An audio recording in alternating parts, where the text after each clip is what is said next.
Congratulations on purchasing a ShelterLogic garage. For this video, we are assembling a ShelterLogic garage in a box, which will familiarize you with assembly procedures common to most ShelterLogic shelters. Please be sure to refer to your instruction manual for specific instructions pertaining to your shelter. Most ShelterLogic garages can be fully assembled by 2 to 3 people in approximately 2 hours. Start by setting out all parts of your shelter on a large, flat surface. Check that all parts indicated on your parts list have been included in your kit. Each frame component is labeled for easy identification. In the event of a missing part, do not call the retailer where you purchased the shelter. ShelterLogic will promptly assist. Call us direct at the toll-free number for your area found in the instruction manual. Begin assembly with the roof structure. Lay out the roof frame parts as illustrated in the instruction manual. Be sure to identify the correct parts for each connection before you begin. With the parts laid out, you are ready to assemble. Assemble first 2 ribs, attaching the straight pipe with the top and side connectors to the gable bend and side bend connectors. Note that all side bend connectors must be assembled with the long side facing up. For each end rib, bolts should face inward to avoid tearing of the end panels. Next, attach the top side cross rail with the patent-pending ShelterLock stabilizers. Be sure the ShelterLock logo is facing up. ShelterLogic's ShelterLock stabilizer feature adds strength and stability. Starting with the front rib, connect the first section of cross rails by placing the ShelterLogic stabilizer between the rib and the rail and connecting them using the appropriate hardware. Continue along the frame. Once one side is complete, move to the opposite side and repeat. Assemble the top cross rail section over the middle ribs. When attaching the top cross rail to the end ribs, be sure to attach it under the ribs. Failure to do so will damage the fabric cover and void its warranty. Pre-assemble all corner and middle legs with the appropriate hardware. Attach corner bends and foot plates as indicated in the instruction manual. Once all of the leg pieces are assembled, place them at each rib, making sure the legs with 90-degree bends are on the corners and facing into the garage. Ensure all bolts are facing into the garage as well. Start on the right side of the assembled roof frame by each taking a corner. Together, lift the roof frame by the top side cross rail. Insert the corner legs into the roof frame assembly. Work your way down the frame, inserting the middle legs until one full side is in place. Attach the legs to the roof frame connectors. Once attachments are secure, move to the other side of the frame and repeat. With the frame up and standing, assemble and attach the bottom cross rails. It is very important to hand tighten only at this stage. Starting on either side, assemble the bottom cross rails by attaching the cross rail to the frame rib with the bolt from outside to inside. Add washer and hand tighten nut. Continue until the complete bottom cross rail is attached to the frame. Move to the other side of the shelter and repeat. Note, you will need to disassemble the bottom cross rail after pulling the cover onto the frame. The bottom cross rail must be attached to ensure accurate, square placement of the frame upon its final destination.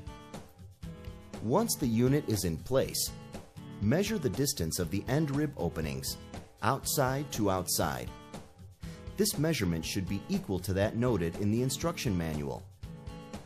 Next, measure the distance across opposite corners. These distances must match within 1 inch. Adjust the frame to ensure equal distance as necessary. Shelters include enough shelter auger anchors for basic installation. These are intended for safe shelter construction and must be reinforced by additional anchors based on your soil conditions or grounding substrate. See your ShelterLogic retailer for ready-to-go anchoring kits for your particular installation. Insert a 3/4 inch diameter pipe, steel rod, or heavy screwdriver through the eyelet of the shelter auger and rotate the anchor into the ground until the eyelet is 1 to 2 inches above ground level or at a position where the wire cable can be attached easily to the corner leg. Once the shelter auger is in place, wrap the anchor cable through the eyelet of the auger and the corner leg frame hole. Tighten the clamp screws to secure the cable. Warning: you must anchor your frame before attaching the cover. Serious injury to persons or property could otherwise result. Ratchet-tight ratchets are provided for tightening the end panels and covers. To thread the ratchet, open it and thread the webbing through the back. Pull webbing to tighten any excess slack. Compress the slide lock and crank ratchet until the webbing is secure. Tip: attach ratchet straps to the webbing ends or tie loose knots to prevent accidental pull-through of webbing into pockets. Please familiarize yourself with their use before adding covers.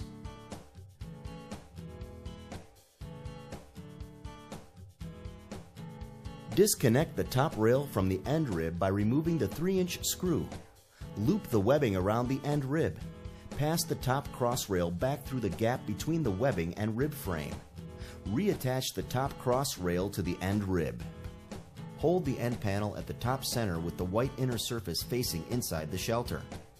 Wrap the fabric panel edges around the end rib to the inside of the frame. Remove nut and pass the web strap through and around the top side rail.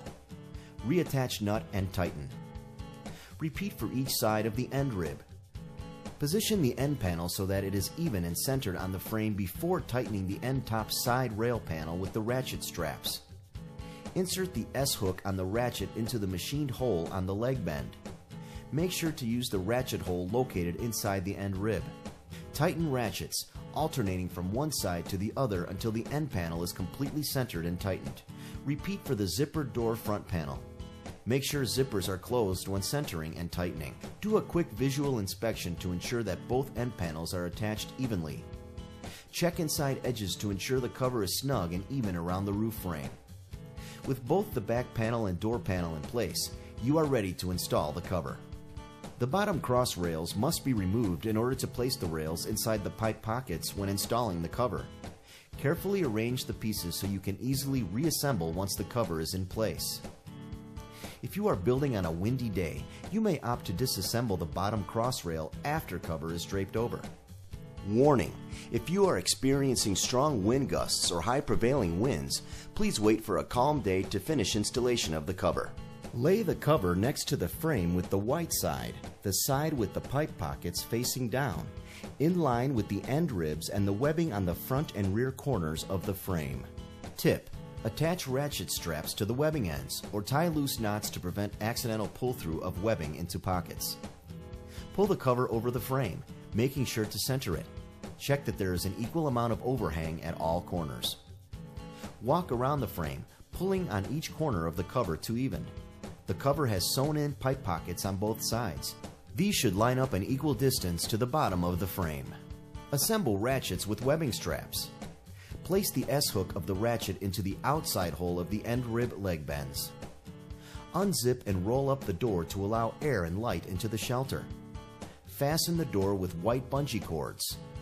Snug up each of the 4 corners, allowing some slack to enable necessary adjustments after the bottom cross rails are reinstalled. If the bottom cross rails are not already removed, do so now. After removing the bottom cross rails from the side ribs, measure the distance from the bottom of the pipe pocket to the ground. Make sure all 4 sides are even and the valance overhang on the front and rear is the same. To confirm you have the cover on correctly, review the position of the ShelterLogic logo. The logo should be facing horizontal and positioned approximately 6 inches from the corner bend of the front end rib. This distance will vary among shelter models.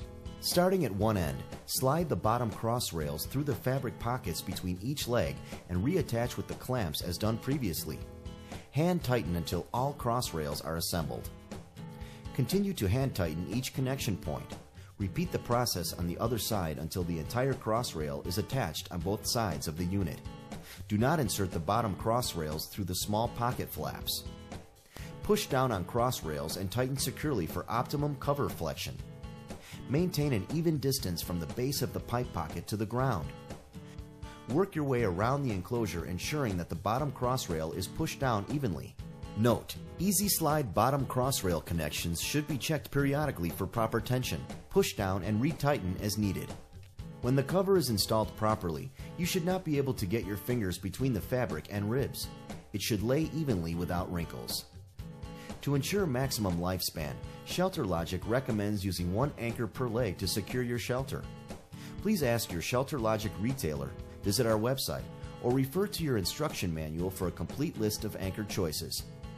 Your shelter is now complete and you are ready to enjoy.